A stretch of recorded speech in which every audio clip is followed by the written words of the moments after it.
तो अभी हमने पिछले रिकॉर्डिंग में देखा था, पिछले पार्ट में, थर्ड पार्ट में, कि हमने पब्लिक रिस्पॉन्स से एक्सटर्नैलिटी को टैकल करा था।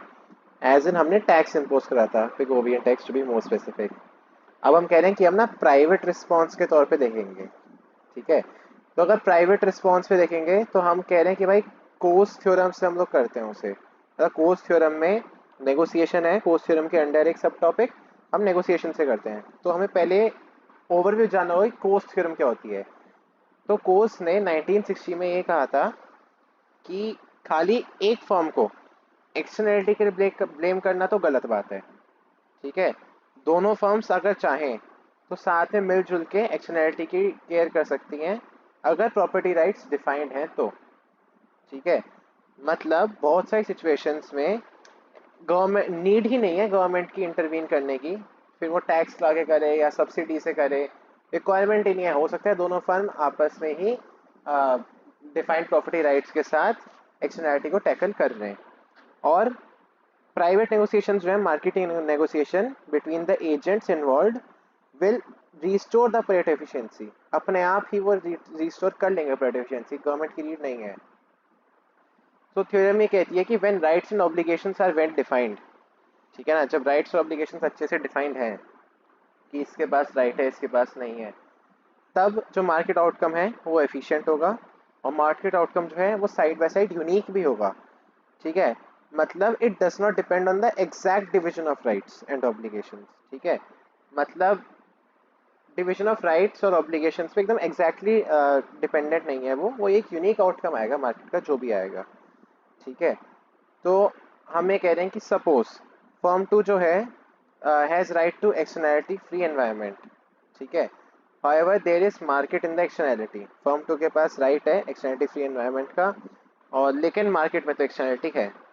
ठीक है, तो फर्म टू जो है ना, वो फर्म वन को राइट सेल करेगी टू क्रिएट एक्सटर्नैलिटी। ठीक है ना, तो जो प्राइस होगा उस एक्सटर्नैलिटी का पर यूनिट प्राइस होगा पी, एंड फर्म वन जो है it will demand E units of externality. ठीक है, और फिर हमें कह रहे हैं कि मार्केट एफिशिएंसी जो है ना एक्सटर्नैलिटी की प्रेजेंस में, हम वो देख रहे हैं कि वो कैसे आती है। सो अगर हम देखें तो प्रॉफिट मैक्सिमाइजेशन जो कंडीशन थी हमारी सोसाइटी की, है ना, वो ये थी कि जो टोटल प्रॉफिट है ना सोसाइटी का, वो है मैक्सिमाइज करना है pi one E plus pi one E, मतलब ये पाई टू होगा यहाँ पे, पहली सोसाइटी का profit and then the second society का प्रॉफिट। सो इस ऑप्टिमाइजेशन प्रॉब्लम के लिए फर्स्ट ऑर्डर कंडीशन है कि pi one dash E plus pi two dash E is equal to zero, मतलब पहले का डिफरेंशिएशन प्लस सेकेंड का डिफरेंशिएशन दोनों का सम जो है वो जीरो की इक्वल आ जाए। This is the first order condition. हम डिफरेंशिएशन करते थे देन उसे जीरो के इक्वल रखे थे, ये सिर्फ वही है। ठीक है, तो हम कह रहे हैं कि लेट से कुछ ई स्टार है जो कि ना इस वैल्यू को सॉल्व कर रहा है। ठीक है, मतलब ई स्टार से pi one dash E star plus pi two dash E star is equal to zero. So now similar outcome will be achieved if you can give firm 1 the right to create externality. Now firm 2 willing to pay to reduce externality. मतलब अगर आप firm 1 को है ना right they दो to create externality, और firm 2 जो है ना, उसकी जो विलिंगनेस टू पे है ना, वो बढ़ जाएगी टू रिड्यूस द एक्सटर्नैलिटी। लेकिन जो फर्म 1 है उसके पास राइट है पॉल्यूट करने का। ठीक है ना, मतलब मान लो कि फर्म वन को राइट मिल गया रिवर के ऊपर, तो वो उसमें कुछ भी करे, उसे पॉल्यूट करे उसे साफ करे, उसकी मर्जी है ना। तो हम कह रहे हैं कि चलो उसके पास कि वो राइट है तो उसे पॉल्यूट कर रहा है, तो firm one has a right to pollute. Then अगर फर्म टू है finds that the loss in his profit is higher due to pollution, they might offer payment to firm 1 for not to pollute। है ना, मतलब अगर firm 2 को ये पता चलता है कि यार पॉल्यूशन ज़्यादा होगा ना तो मेरा प्रॉफिट कम होगा, तो वो फर्म 1 को थोड़े पैसे दे देगी कि आप पॉल्यूट मत करो, अभी पैसे रख लो। तो अगर हम इसे डायग्रामेटिकली देखें तो डायग्रामेटिकली ऐसे आएगा, जिसमें ये तो मार्जिनल बेनिफिट की लाइन है, ये लाइन है मार्जिनल डैमेज की। ठीक है, ये है मार्जिनल प्राइवेट कॉस्ट की लाइन, एंड ये है मार्जिनल सोशल कॉस्ट की, which is marginal private cost plus marginal damage. तो स्टार्ट वहीं से होगा, बस थोड़ा ऐसे ऊपर को जाएगा कि वो अपवर्ड आ जाएगा, मार्जिनल डैमेज ऐड होके। तो उसके बाद अगर हम देखें तो ये है कि Q1 पे जो है वो MD is more than MB minus MPC।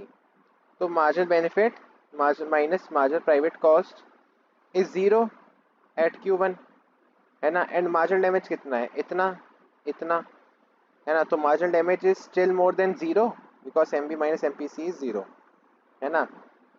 ये लिखा है यहाँ पे MB minus MPC zero but MD is positive.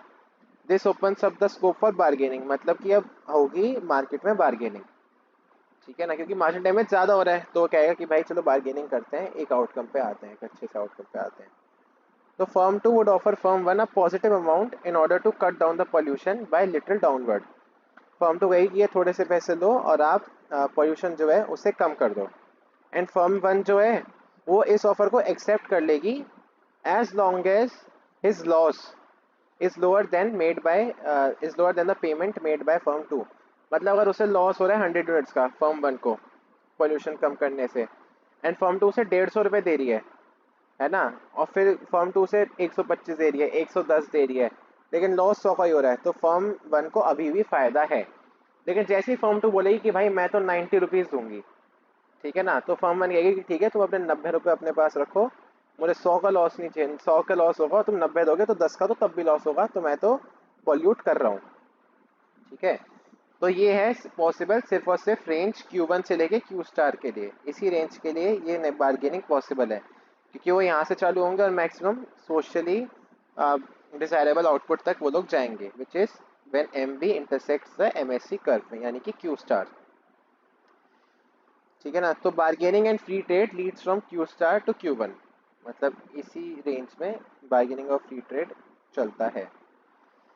तो हमारी एजम्पशन है कोस्ट थ्योरम की कि the cost of parties of bargaining are low, मतलब बार्गेनिंग की जो कॉस्ट है पार्टीज की वो बहुत ही कम है। And the owners of resources can identify the source of damage to their property and legally prevent damage. मतलब रिसोर्सेज के जो भी ओनर्स है ना, वो सोर्स ऑफ डैमेज, मतलब कि भाई कहाँ से प्रॉब्लम आ रही है, कहाँ से लॉस हो रहा है, उसे आइडेंटिफाई कर सकते हैं और लीगली उस डैमेज को प्रिवेंट कर सकते हैं। और ये थ्योरम है कि the efficient solution will be achieved independently of who is assigned the property rights as long as someone is assigned those rights. मतलब अगर किसी के पास प्रॉपर्टी राइट्स हैं तो बिना गवर्नमेंट इंटरवेंशन के आपको एक एफिशिएंट सॉल्यूशन मिल जाएगा, ठीक है। अब हम कह रहे हैं कि एक हम एक फंक्शनिंग कंसिडर कर रहे हैं कोस्ट थ्योरम की इन अ नॉन कॉम्पिटिटिव मार्केट। तो एक एग्जांपल लेते हैं जिसमें 5 फैमिलीज हैं, ठीक है, और एक फैक्ट्री है पास में, है ना, और उस फैक्ट्री से स्मोक प्रोड्यूस हो रहा है, ठीक है। तो स्मोक से क्या हो रहा है, लॉन्ड्री हंग जो है आ, वो जो कि डैमेज हो रहा है, ठीक है। Smoke from the factory damages the laundry hung outside by the families. अच्छा, जो फैमिलीज अपने कपड़े बाहर सुखा रही हैं उन्हें उस स्मोक से डैमेज हो रहा है, ठीक है। तो कोई करेक्टिव मेजर नहीं है मार्केट में, ठीक है। तो ईच हर फैमिली को 75 ईच का लॉस होगा, तो टोटल डैमेज हो गया 75 मल्टीप्लाइड बाय 5, यानी कि टोटल लॉस इज ऑफ 375, ठीक है।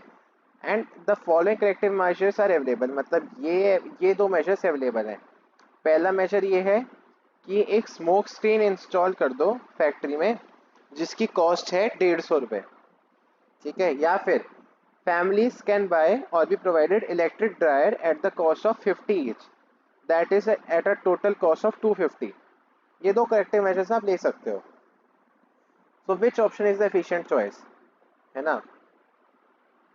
तो एफिशिएंट चॉइस तो मतलब यही होगी स्मोक स्क्रीन वाली, क्योंकि 150 रुपये लग रहे हैं उसमें, बस इसमें 250 लग रहे हैं। तो अब हम ये कहेंगे कि देखते हैं किसके पास प्रॉपर्टी राइट्स हैं, किसके पास प्रॉपर्टी राइट्स नहीं है, ठीक है। मतलब the factory can be operated only with smoke screen, that is only after incurring a cost of 150।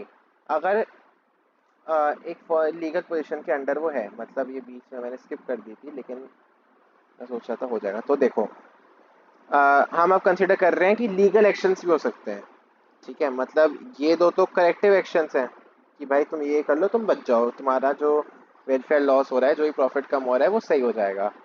लेकिन अगर वो नहीं करोगे तो फिर लीगल एक्शंस भी हैं, लीगल पोजीशंस। वो ये है कि पहला, the law entitles the families to smoke free air, ठीक है। Second, the law requires the factory to compensate the families for the harm cost. And तीसरा, the law allows the factory to operate unhindered by the residents, maybe the smoke is within the permissible limits of environmental regulations or there is no environmental regulation in place। ठीक है, ये तीन जो है legal position है। पहला ये कह रहा है कि भाई लॉ के हिसाब से फैमिलीज को स्मोक फ्री एयर मिलनी चाहिए। दूसरा ये कह रहा है लॉ के हिसाब से फैक्ट्री को कंपनसेट करना चाहिए फैमिलीज को जो भी हार्म हो रहा है उसके लिए। तीसरा लॉ ये कह रहा है कि तीसरा लीगल पोजीशन ये कह रही है कि लॉ के हिसाब से फैक्ट्री जो है वो बिना किसी उसके प्रॉब्लम के काम कर सकती है, क्योंकि जो हो सकता है जो स्मोक है वो परमिसिबल लिमिट्स में है, ठीक है, या फिर कोई ऐसा एनवायरमेंटल रेगुलेशन है ही नहीं। तो हर एक लीगल पोजीशन का क्या क्या आउटकम होगा हमें ये देखना है। तो पहली वाली में क्या है कि फैमिलीज को स्मोक फ्री एयर मिले, तो उसके लिए क्या होगा, उसके लिए अब फर्म के पास दो ऑप्शन है स्मोक फ्री एयर देने के लिए फैमिलीज को। या तो स्मोक स्क्रीन लगा ले 150 रुपये की, या फिर सबको मतलब स्मोक स्क्रीन ही लगानी पड़ेगी 150 रुपये की। स्मोक फ्री एयर अगर फैमिलीज के लॉ में लिखा है तो फर्म वन क्या करेगी, स्मोक स्क्रीन लगाएगी 150 रुपये की।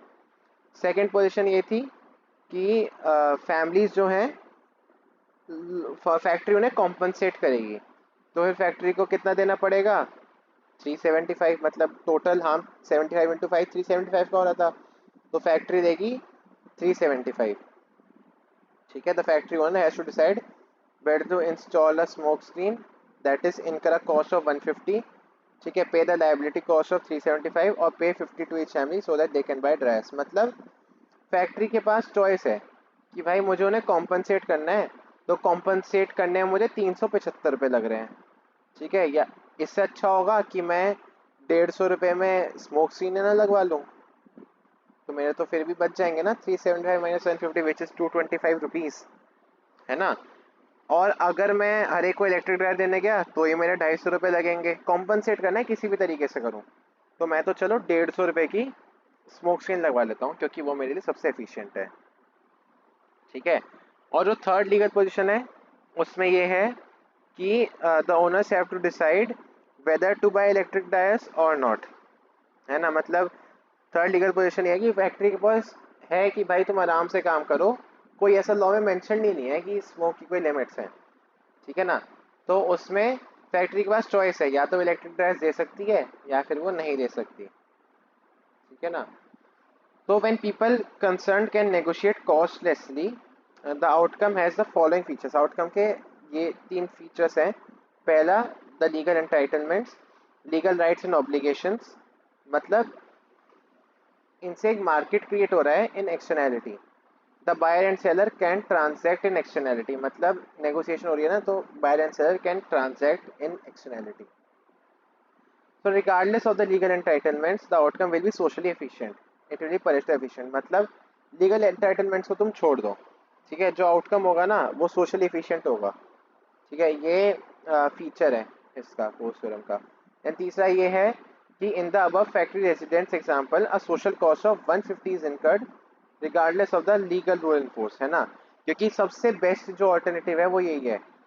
अगर मान लो लीगल वाले हटा दो तो इसमें दो करेक्टिव मेजर्स बचे, दो में तुम देखोगे तो या तो 150 रुपये का तुम स्मोक स्क्रीन खरीद लो या फिर 250 रुपये का तुम इलेक्ट्रिक ड्रायर खरीद लो, तो तुम्हें 150 वाले में फ़ायदा है तो वो 150 वाला चूज़ करेगा, ठीक है। So who bears the burden of this cost depends on the legal entitlement, कि किसके पास प्रॉपर्टी राइट्स हैं।